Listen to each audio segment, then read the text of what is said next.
If you want dinner, lick it off the floor. My mom sneered as she slapped my plate away, chocolate frosting splattering across her shiny wooden floor. The cake I'd been enjoying seconds ago now smeared in brown streaks across the boards, the sweet smell thick in the air. Forks froze. Voices stopped. I'm Marbel Ashford, 37 years old, the only daughter of Lorraine Ashford, the woman standing above me, wine glass lifted, proud of her cruelty. For as long as I can remember, my mother has turned every gathering into a stage. I've always played the scapegoat, the quiet target of her words sharpened like knives. Tonight was meant to be another one of her grand dinners, a show of wealth and control. For me, it was yet another reminder that family blood doesn't always mean love. Heat rose in my chest, but I didn't let it turn into rage. I sat up straight, brushed the lapel of my coat, and stood calmly. The silence grew heavy as everyone's eyes followed me. My brother Caleb looked away. My mother's lips twisted in victory, certain she'd humiliated me again. I stepped closer, close enough to smell her perfume, strong with lilies and power. I leaned in just enough for her to hear my words and for the room to feel the change. I know everything. Her smile faltered. For the first time, doubt flickered in her eyes. The stem of her glass shook, almost invisible. I straightened, gave a single nod, and walked away. The crunch of cake under my shoe broke the silence. The story that brought me to that moment had been building for years, long before the plate hit the floor. The quiet from that dinner stayed with me long after I left her house, following me through the humid savanna air as I drove past moss-covered oaks and brick-lined streets. This city wears its history like a heavy gown, beautiful, grand, but suffocating. My mother fit perfectly here. Lorraine Ashford had been a widow for over 10 years, but she wore that title like a crown. She turned grief into theater, using my father's death as another jewel in her collection of tragedies to show off at luncheons. Inside our family's grand home, everything gleamed: marble counters, polished silver, portraits of ancestors staring down in approval. Growing up, I learned that love in our house meant perfection. Pressed dresses, fake smiles, and silence whenever her friends were around. If I forgot to fold my napkin just right, her hand would grip my wrist under the table, nails biting into my skin, her voice still soft and charming as she corrected me. Each cruelty was small, almost invisible, but together they piled up like stones in my chest. My father had been the balance. His laughter softened her edges. His presence made her bearable. When he died, something inside our home broke for good. I stayed connected because leaving felt like abandoning him. Attending dinners, enduring her insults. It was my way of honoring his memory. Caleb, my younger brother, thrived under her gaze. He was the golden child, always praised for achievements that weren't really his. I remember one recital. I played the piano, he just turned pages, yet everyone congratulated him, and my mother glowed with pride as if he'd been the star. That night, I cried quietly, not because they ignored me, but because I realized it had never been about me at all. Caleb learned her charm, her fake warmth, her dismissive tone, while I remained the shadow she couldn't erase. After that dinner, I stayed away for weeks. But family obligations have a way of pulling you back. One Sunday afternoon, I found myself stepping again through the carved oak doors of the Ashford home. The smell was the same, polish and lavender tucked in drawers, but the study felt different. It used to be my father's space, filled with calm and dignity. The shelves lined with law books, his worn leather chair, the desk where I used to doodle beside him. I went in seeking comfort, but froze when I noticed the gaps. The glass display was empty. His silver cufflinks, the ones engraved with his initials, were gone. The pocket watch he carried every day, missing from its velvet stand. I searched drawers, boxes, even the safe behind the portrait. Nothing. My chest tightened. I felt robbed, though no stranger had entered. Only family walked freely here. A few days later, a bill arrived at my apartment by mistake, forwarded from the estate. My father's name printed on top, dated months after his burial. Utilities still paid automatically, as if he were alive. It unsettled me, like his ghost was being used to sign checks he never approved. My unease turned to suspicion after meeting Mrs. Holcomb, our elderly neighbor. She leaned on her cane, eyes bright as she told me she'd seen meetings at odd hours, strangers in suits coming through the back, carrying papers and leather folders. I smiled politely, but her words chilled me. My mother had brushed off questions about money before, saying she was just organizing. But now, the missing heirlooms, the false bills, the secret meetings, all of it stacked together in my mind. I stood on the sidewalk outside our house, staring up at its shuttered windows, knowing something inside had changed forever. What I once brushed off as my mother's carelessness no longer felt harmless. For the first time, irritation twisted into something darker, a cold certainty that she was hiding something in plain sight. I had always told myself that staying quiet was safer than confronting her, that silence was its own kind of armor. But after the heirlooms disappeared and the neighbors whispered about late-night meetings, I stopped trusting silence. I started small. After each visit to her house, I'd sit in my car and quietly record notes on my phone, describing what I'd seen, missing photographs, new artwork I knew she couldn't afford, the new names she mentioned of bankers I'd never met. Soon I began snapping discreet photos, gaps on shelves where antiques had been, envelopes with law firm logos left open on the hallway table. The more I gathered, the less I doubted what I felt. The turning point came during a Friday lunch. Lorraine had chosen the old pink house, a Savannah landmark where chandeliers glowed above peeling walls.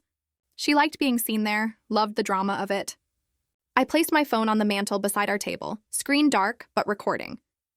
She sipped her wine and spoke in that tone she used when bragging disguised as honesty. "I've had to reallocate some of your father's assets," she said, waving her fork as if discussing curtains. "After all, I earned them. Decades of sacrifice entitle me to decide how they're used." My stomach twisted, but I kept my face calm, stirring my soup. The phone caught every word, the faint clink of her bracelet, the smug pride in her voice as she called herself the true architect of the Ashford legacy. Then she noticed my phone. Her eyes narrowed. "Why is that sitting up there?" For one frozen second, I thought everything was over. My pulse pounded so loud I was sure she could hear it. I reached out, pretending to tidy the table. "Just keeping things clear," I said, forcing a smile. She seemed satisfied, turning back to the menu. I excused myself soon after, my hands shaking as I gripped my bag. Outside, under the shade of a live oak, I played the recording. Her voice poured into my ears, arrogant, unguarded, real. Shame tightened my chest for needing proof against my own mother. But beneath the guilt burned something stronger: determination. 2 nights later, Caleb showed up at my apartment with a six-pack and that same easy grin that always got him forgiven. He dropped onto my couch like he owned it, stretched out his legs, tapping the coffee table. "Mom says you've been difficult again," he said, cracking open a bottle. "Why do you always have to push her? She's done everything for us." His words hit me like an echo, the same ones she'd said for years, now coming from his mouth. I kept my tone calm. "She's been moving things around," I said. "Dad's belongings. Accounts that should be closed." Caleb rolled his eyes. "You make it sound so dramatic." "It's just a temporary transfer," she explained, consolidating things until the estate's settled. He took a long drink, unaware of how hard my fingers dug into the cushion. Temporary transfer. Those words burned in my mind, proof. Not from gossip or guesses, but straight from Caleb. My heart pounded, but I forced a laugh, asking about his new project at work. He leaned back, eager to brag, completely unaware of the storm he'd just stirred inside me. As he talked, I studied him, the curve of his smile so much like our father's, the tilt of his head that once made me feel safe. I wanted to believe he didn't know, that he was only repeating what he'd been told, loyal to a mother who hid her shadows well. But complicity doesn't always come from cruelty.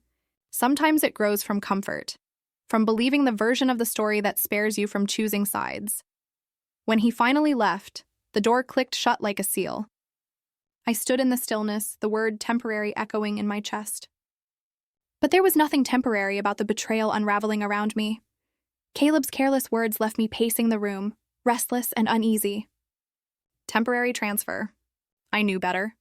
Still, I needed more than instinct. I needed evidence. At work, I turned to Carrara, a colleague in compliance known for her sharp eye and quiet loyalty. One evening, after everyone else had left, I slid a pile of forwarded bills and printouts across her desk. She adjusted her glasses, scanning fast. "These aren't routine payments," she murmured. "Look, withdrawals in round numbers, timed before her charity events. And this account, it's not linked to the estate. We cross-checked dates. Every transfer lined up perfectly with one of my mother's lavish dinners. Those guest lists she bragged about suddenly had a different meaning, each one funded by something missing from my father's shelves. Kara leaned back, frowning. Marbel, if she sold those antiques, there should be records. Dealers, appraisals, invoices. Unless she's selling them quietly. That night, I started digging.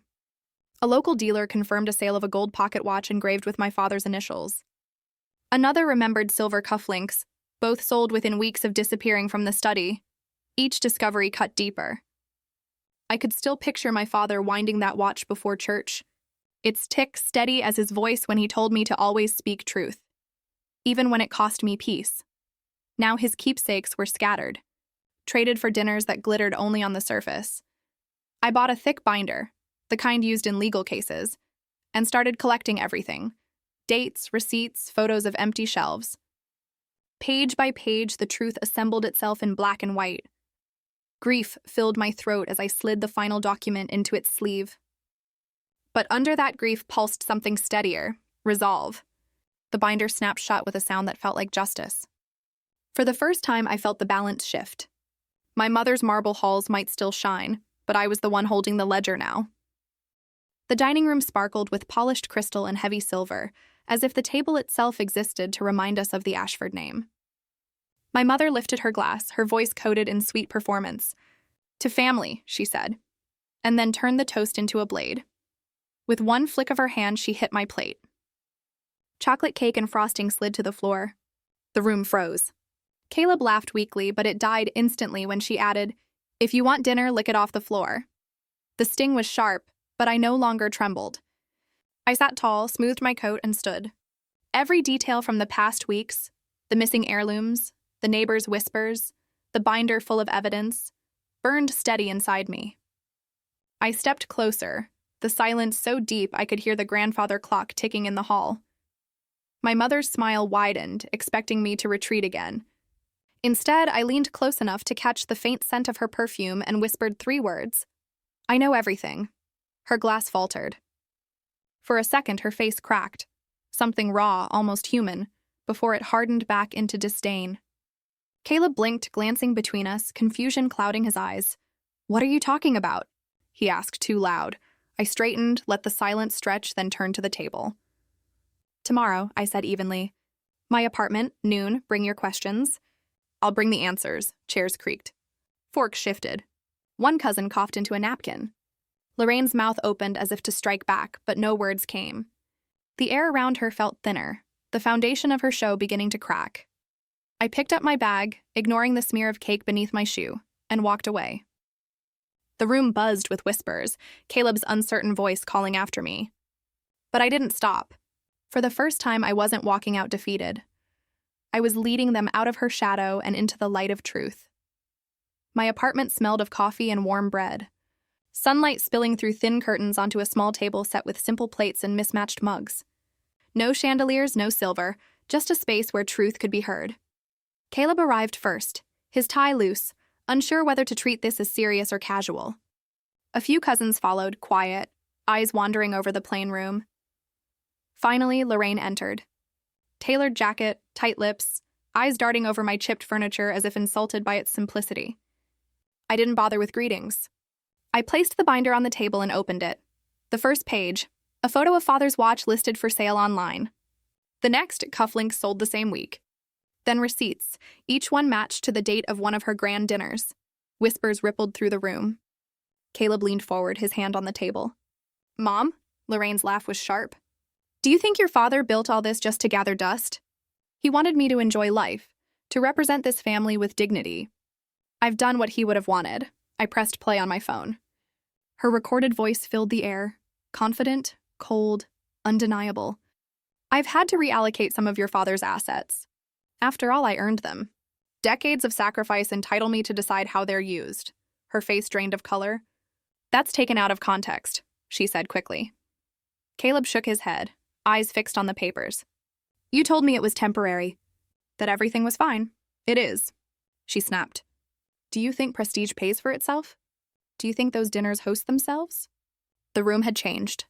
The same cousins who once nodded at her every word now stared down, silent. Caleb rubbed his temples, the easy confidence gone, replaced by something heavier: truth. For the first time, I saw him falter, the golden child facing tarnish he couldn't shine away.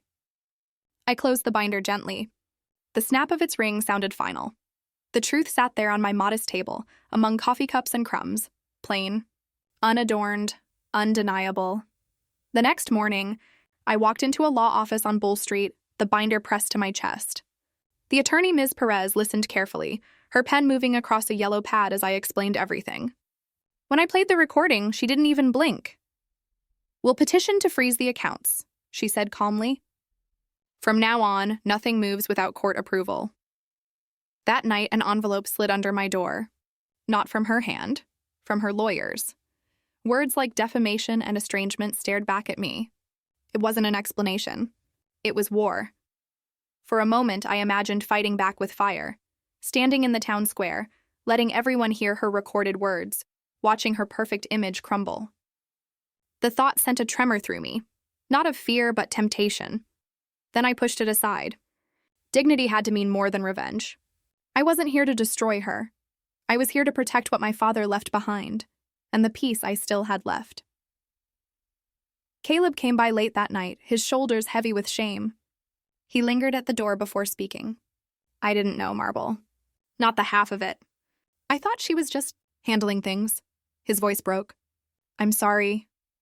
I searched his face, and for the first time in years I saw not the golden sun, but the boy who once whispered secrets with me under the porch steps. "If you want," he added softly, "I can help find what's left, the heirlooms. Maybe we can get some back." It wasn't redemption, but it was a beginning. Months later, I opened my apartment again to family. The table was small, covered with a cotton cloth I'd stitched years ago. A pot of stew simmered on the stove, the kind that made people relax and breathe. Caleb arrived first, carrying a basket of warm bread. His face had changed, lines of strain but softer. Behind him came two cousins, the ones who'd once stood proudly beside my mother. Now they came quietly, bringing wine and hesitant smiles. We squeezed around the table, knees bumping, laughter awkward at first, then easier. There were no chandeliers, no speeches rehearsed for show, just simple plates and hands passing food. Lorraine wasn't there. The court had bound her with restitution and counseling, obligations she couldn't dodge with charm. Her voice no longer echoed in my life, and for once her absence didn't ache.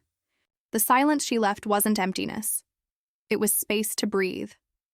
As the conversation swelled, I carried a plate from the counter and set it in front of Caleb. The weight of it steadied me. No one knocked it away. No one mocked.